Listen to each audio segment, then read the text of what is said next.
नमस्कार, मैं अंजना और आप देख रहे हैं द बिहार 24। आइए नजर डालते हैं इस वक्त की बड़ी खबर पर। पलायन रोको नौकरी दो यात्रा को बिहार में मिला जन समर्थन। सचिन पायलट बोले, भाजपा जेडीयू की हार बिहार की जीत होगी। पटना से बड़ी खबर। कांग्रेस नेता सचिन पायलट ने पटना में कहा कि बिहार के युवाओं के पलायन को रोकने और उन्हें रोजगार दिलाने के लिए शुरू की गई पलायन रोको नौकरी दो यात्रा को राज्य भर से जबरदस्त समर्थन मिला है। उन्होंने भाजपा जेडीयू गठबंधन को युवाओं के भविष्य का अपराधी ठहराते हुए कहा कि अब बिहार की जनता उन्हें हराकर खुद को साबित करेगी। कांग्रेस के वरिष्ठ नेता सचिन पायलट ने पलायन रोको नौकरी दो यात्रा के पटना पहुंचने पर कहा कि बिहार के युवाओं ने दशकों से पलायन और बेरोजगारी की यातना सही है और अब बदलाव की बयार चल पड़ी है। इस यात्रा की शुरुआत 16 मार्च को पश्चिमी चंपारण के भीती हरवा गांधी आश्रम से हुई थी और 26 दिनों में राज्य के विभिन्न हिस्सों से होते हुए पटना पहुंची।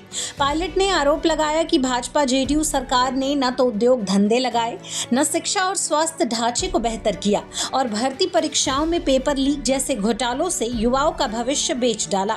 उन्होंने कहा कि बिहार के 3 करोड़ से अधिक मजदूरों में 94% की आय 10,000 से कम है और राज्य की लगभग आधी आबादी पलायन के लिए मजबूर है।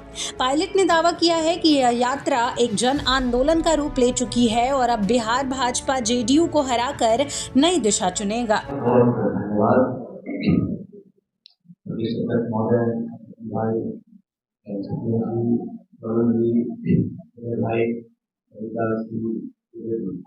साथियों, आप सबका बहुत बहुत धन्यवाद। आप लोग इस प्रेस वार्ता में आए। जैसा उदयमान जी ने कहा,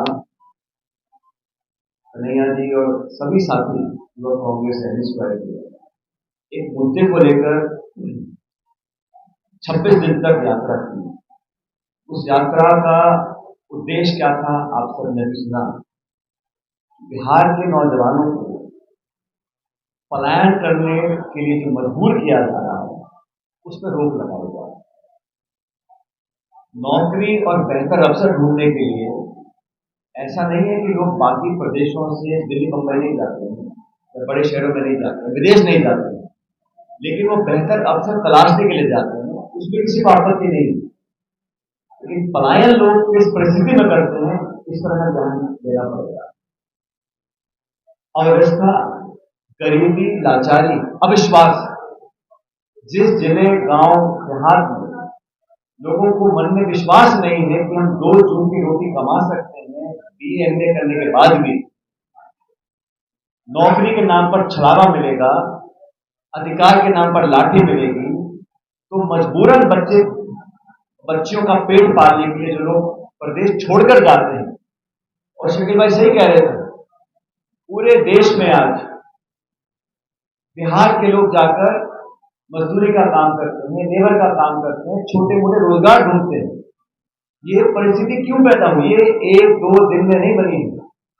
सालों साल तक बिहार के साथ जो भेदभाव हुआ, बिहार के शासकों ने यहाँ जो नौजवानों की अनदेखी करी, 2 पीढ़ियां निकल गई और आज ये हालात बन गए हैं कि पूरे बिहार के नौजवान अपना भविष्य अंधकार में देखते हैं। और ये बहुत दुख की बात है। बिहार हिंदुस्तान के सबसे युवा राज्यों में से एक है और बिहार के नौजवान में जो प्रतिभाएं हैं, जो अपार उम्मीद है, संभावनाएं हैं, उसको तलाशने की बजाय, उनको ढूंढने की बजाय, उनको संवारने की बजाय उनसे मुंह मोड़ा जाता है। जो लोग सत्ता में बैठे हैं पटना में आज, माननीय मुख्यमंत्री जी कितने सालों से मुख्यमंत्री हैं और 2024 के लोकसभा चुनाव के समय अगर आपको मोदी जी को समर्थन देना ही था, क्योंकि आपके समर्थन से वो सरकार बनी है दिल्ली में, नीतीश कुमार जी को अगर मोदी जी को समर्थन देना ही था, तो बिहार के नौजवानों के लिए 10-20 लाख नौकरी मांग लेते, हमें बुरा नहीं लगता। अगर समर्थन की कीमत बिहार के नौजवान का भविष्य होता, तो हम भी कहते आप जाइए, कोई बात नहीं। जो भाजपा 400 पार का नारा देकर लोगों को भ्रमित कर रही थी चुनाव प्रचार में, संविधान की मूल भावना से खिलवाड़ करने की घोषणा करती थी मंच में खड़े होकर, जनता ने सबक सिखाया और 240 पे लाकर टेक दिया। उसके बाद नीतीश कुमार जी के समर्थन से सरकार का निर्माण हुआ। सरकार बनने के बाद शासन व्यवस्था में दिल्ली और पटना की सरकार ने नौजवानों को कितनी जगह दी है। पिछले एक समय में जो फर्जीवाड़ा हुआ, जो धोखाधड़ी हुई, पेपर लीक हुआ, लोगों के मन में नौजवान अगर व्यवस्था पे विश्वास नहीं करेंगे, नौकरी प्रक्रिया चयन में उनका विश्वास नहीं रहेगा, ये बहुत खतरे की बात है देश और समाज के लिए। मैं धन्यवाद देना चाहता हूं युवक कांग्रेस का, NSY का। उन्होंने बिहार के नौजवानों की अल्प को जगाने का काम किया है।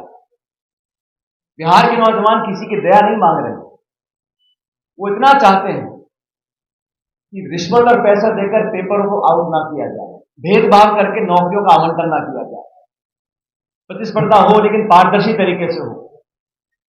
नौजवान नौकरी मांगे, सरकार को कोई चिंता नहीं, सत्ता में रहने की उम्मीद हर राजनीतिक दल को होती है और मैं इसको बुरा नहीं मानता हूं, लेकिन जब इतने लंबे समय तक बार बार मौका लेने के बावजूद इन 20 सालों में कितने लोगों के भविष्य,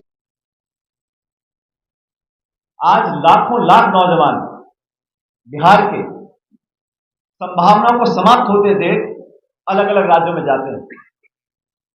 हम लोगों ने जवाबदेही तय करने के लिए इस यात्रा को निकाला। 26 दिन तक इस भीषण गर्मी में इस सैकड़ों नौजवान चले और आज मुख्यमंत्री से मिलने का समय मांगा है और पूछना चाहते हैं कि जिस प्रधानमंत्री को आपने हजारों हजार DNA के सैंपल भेजे थे, बिहारी अस्मिता का आपने उनको चैलेंज किया था, वही बिहारी आज आप नौजवान नौकरी मांग रहे हैं। क्या आप दिल्ली जाके उनसे कहेंगे कि बिहार के नौजवानों को 20 साल नौकरी दीजिए? जो PSU थे बंद कर दिए, सरकारी नौकरियों में लगातार गिरावट आ रही है, उद्योग और निवेश हो नहीं रहा, नए रोजगार आएंगे कहां से? अर्थव्यवस्था को दुरुस्त करने के लिए एक संकल्प चाहिए, एक दृढ़ संकल्प चाहिए, एक निश्चित दिशा चाहिए और रोजगार उत्पन्न करना मैं समझता हूं हर सरकार की प्राथमिकता होनी चाहिए। कि बिहार के लोग बहुत समझदार हैं, बहुत लंबे समय से वो राजनीति, जाति, बिरादरी, धर्म के नारे पर अपना वोट देते आए होंगे, लेकिन आज बिहार के लोग समझ गए हैं कि कौन वोट लेने के बाद वादा खिलाफी करता है। इस यात्रा से हमने राहुल गांधी जी से प्रेरणा ली है। राहुल गांधी जी, खड़गे जी, हमारी पूरी पार्टी, अभी 2 दिन पहले हम लोगों ने अधिवेशन किया है अहमदाबाद के अंदर और वहां पर स्पष्ट रूप से हम लोगों ने अपने प्रस्ताव में भी अनुमोदन किया है और नौजवानों के भविष्य की चिंता कांग्रेस पार्टी के लिए एक बहुत बड़ा मुद्दा है। इसको बार बार हम लोग रेखांकित करते हैं अपनी पार्टी के अंदर और देश भर में, क्योंकि युवा का जब समय निकल जाता है, कोई बच्चा बच्ची ओवर एज हो जाते हैं, तो फिर उसको कोई भरपाई नहीं कर सकता है और युवाओं को अगर भविष्य में रोजगार नहीं मिलेगा, नौकरियां नहीं मिलेंगी और मैंने जैसे पहले कहा, भविष्य की संभावनाओं में नौजवानों का विश्वास अगर खत्म हो गया, व्यवस्था में, प्रणाली में, प्रक्रिया में अगर विश्वास और अपना कायम नहीं कर पाएंगे तो आगे कैसे बढ़ेंगे? तो बिहार के लोगों से मैं अपील करना चाहता हूं कि ऐसे लोग, ऐसे दल, ऐसे विचारधारा को अपना आशीर्वाद दें तो नौजवानों के लिए कुछ करना चाहते, कर दिखा सकते हैं। आपके पास मौका ना हो, आप विवश हो, आप लाचार हो, मैं समझ सकता हूं, पूरी ताकत आपके पास, सरकार आपके पास, सरकार आपके दम पर चल रही है, केंद्र की सरकार, और फिर भी हम नौजवानों की देखरेख नहीं कर सकते, ये बड़े दुख की बात है। मैं तमाम नौजवानों को जो अनेकों जिलों से निकलकर आज पटना आए हैं, उन यात्रियों को धन्यवाद करना चाहता हूं कि आप एक एक जो यात्री है वो हजारों लाखों नौजवान बिहार के उनके अरमानों को लेकर चला है और हम कांग्रेस पार्टी के लोग आज आप सबके माध्यम से आश्वासित करना चाहते हैं जनता को, प्रदेश के लोगों को, मतदाताओं को, कि हम नौजवानों को, हर जाति बिरादरी का, कोई व्यक्ति हो, किसी बिरादरी, धर्म, समाज का हो, नौजवान की भविष्य को बेहतर करने के लिए हमारी पार्टी संकल्पित है। राहुल गांधी जी, प्रियंका जी, खड़गे जी, हम सब लोग कांग्रेस का दल, जितने नेता आपके सामने बैठे हैं, हमारी पहली और सबसे महत्वपूर्ण प्राथमिकता नौजवानों का रोजगार होगा, लेकिन हम लोग पीछे नहीं हटेंगे। इन मांगों को लेकर सरकार पर दबाव बनाएंगे, चाहे केंद्र की सरकार हो, चाहे राज्य की सरकार हो। कि जिन जिन साथियों ने यात्रा में अपना योगदान दिया, उनका धन्यवाद करना चाहता हूँ और हम सब लोग आज, सुप्रिया जी, हम सब इस यात्रा का समर्थन करने के लिए आखिरी दिन समापन है, सुरेश जी और वरुण जी हमारे साथ आए हैं। यात्रा समाप्त होगी। इसके बाद प्रदेश अध्यक्ष जी और शकील भाई मिलकर आगे योजना बनाएंगे। लेकिन ये तमाम नौजवानों का जो बीड़ा हम लोगों ने उठाया है, इसको उसके अंत छोर तक लेकर हम लोग जाएंगे। ये कहने के लिए आज आपके बीच में हम लोग आए। सचिन पायलट जी को नमस्कार करते हुए आप सबका अभिवादन। बिहार तर्पण की भूमि है, त्याग की भूमि है, बिहार क्रांति की भूमि है। बिहार वो भूमि है जिसने गांधी को महात्मा के पथ पर चलाने का पहला काम किया, और बिहार के युवा ने जब जब मन बनाया है तब तक उस देश में क्रांति आई है, तब तक बिहार की राजनीति में करवट बदली। असलियत यह है कि बिहार की 13 करोड़ से ऊपर जनता में करीब 8 करोड़ वो लोग हैं जो 25 वर्ष से आयु में कम है। 8 करोड़ लोगों के बारे में बिहार में 20 साल से मुख्यमंत्री रहे नीतीश कुमार जी, जो तथा कथित डबल इंजन की सरकार चल रही है, वो उनके बारे में क्या सोचती है, आपको बिहार की सड़कों पर दिख रहा है, आपको बिहार के पलायन में दिख रहा है, आपको पेपर लीक में दिख रहा है, आपको करगलार की ठंड में जो युवाओं पर पानी की बौछार डाली गई, जिन पर लाठियां और डंडे बरसाए गए, उनके जज्बे में दिख रहा है। बिहार जब रोजगार मांगता है, बिहार जब सड़कों पर उतरता है पेपर लीक के खिलाफ, उस पर प्रशासन का जो प्रताड़ना है वो सरकार का असली चेहरा है। बिहार के युवा पलायन इसलिए नहीं कर रहे कि उनको बिहार की अपनी भूमि से प्रेम नहीं है। बिहार के युवा पलायन इसलिए कर रहे हैं क्योंकि 20 साल से मुख्यमंत्री रहने के बाद, डबल इंजन की सरकार चलाने के बाद, बड़े बड़े दावों और खोखले वादों के बावजूद बिहार के युवाओं के लिए रोजगार नहीं बना है, और बिहार के युवाओं को मजबूरी में पलायन करना पड़ रहा है। असलियत ये है कि चाहे वो सेंट्रल गवर्नमेंट और बीजेपी की डबल इंजन का एक डब्बा और डबल इंजन का दूसरा डब्बा, डबल इंजन के एक डब्बे से आप रोजगार मांगिएगा तो आपको पकौड़ा चलने की तरह देने लगते हैं, डबल इंजन की दूसरे डिब्बे से रोजगार मांगिएगा तो आप पर लाठियां बरसाने लगते हैं, और इसी के चलते बिहार का युवा आज पलायन कर रहा है। लेकिन अगर बिहार का विकास होना है, अगर बिहार को देश की अग्रिम पंक्ति में खड़े रहना है, तो बिहार अपनी 60% आबादी को नकार कर, उनको भूल कर, उनका भविष्य बिना उज्जवल किए आगे नहीं बढ़ सकता है।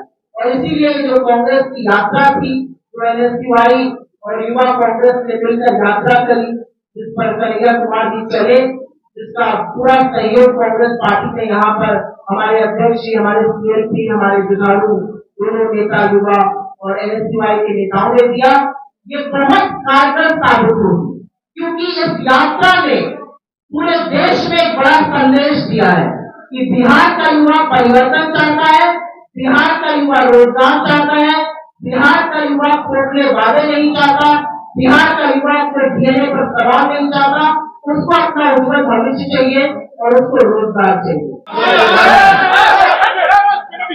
बिहार के प्रचार बंदियों के मन में प्रश्न बहुत और रहने भी चाहिए, और हम आपको ये दावत देना चाहते हैं कि आइए यात्रा में शामिल होइए, और ये जितना बड़ा पैनल है और इससे भी हम लोग आएंगे, बार बार सवाल करेंगे। आखिरी सवाल अब तक के लिए बस इतना ही, फिर मिलते हैं कैसी ही बड़ी खबर के साथ। तब तक के लिए नमस्कार और देखते रहिए द बिहार 24।